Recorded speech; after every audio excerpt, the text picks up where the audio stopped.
Alors, je m'appelle Eric Ivard, j'ai 61 ans, bientôt 65, et je suis dans la bande dessinée, enfin l'illustration de la bande dessinée depuis une quarantaine d'années, je dirais.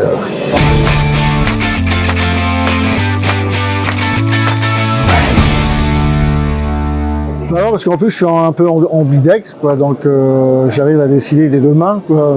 Mais bon, c'est une blague. Je dessine mieux de la main droite quand même que de la main gauche, mais je peux faire mes couleurs de la main gauche et dessiner de la main droite.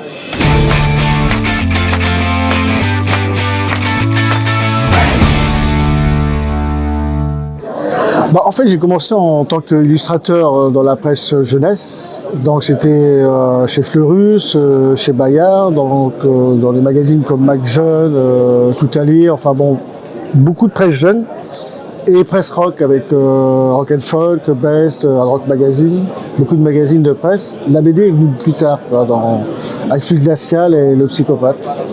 Alors, c'était pour moi une découverte parce que je venais quand même de l'illustration. Donc c'était vraiment... mais bon, je connaissais un peu la BD, mais c'était autre chose.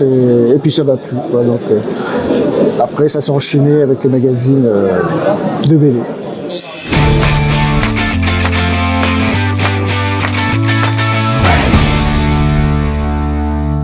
À la BD, en gros, j'ai dû vraiment commencer, je dirais, en 87, 88. Donc, à l'époque, donc alors je travaillais pour l'Autojournal, pour l'Autoplus, pour beaucoup de magazines de presse, toujours Rock and Folk ou Best, les magazines rock, Hard Rock Magazine, toujours la jeunesse, Mickey, Pif Gadget. Et j'ai commencé dans un magazine qui s'appelait Fluide Glacial au début en tant qu'illustrateur, et après un magazine qui s'appelait Le Psychopathe.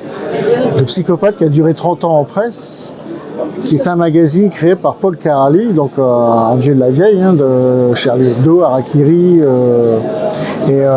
Donc il avait vu mes dessins en fait dans Fluide à l'époque. J'ai dessiné ces personnages-là qui s'appelaient à l'époque, c'était les suicidés rigolos à l'époque. Après on a appelé ça suicide de ménage dans les années 89, quoi. Bien avant scène de ménage de la série, c'était bien avant.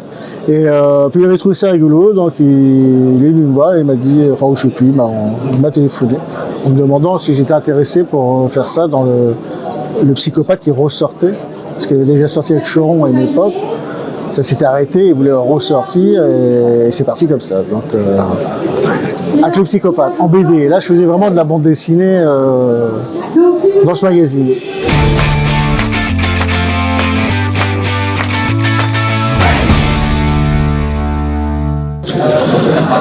Alors, c'est un peu compliqué en fait.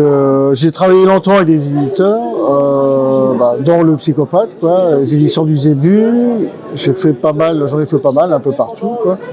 Et ça se passait pas très bien, quoi, en fait. J'en ai eu un peu marre.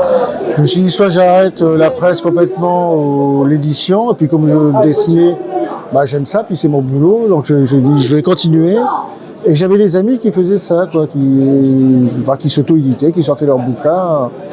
Au départ, je disais quelle drôle d'idée, parce que c'était quand même bizarre parce que c'est du boulot quand même. Mais après tout, moi je me dis, je suis un artisan de la BD, quoi. Je fais tout de A à Z.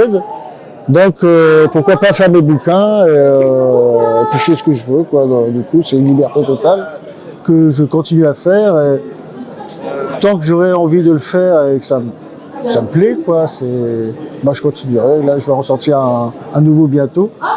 Et je fais tout de A à Z et c'est très bien comme ça.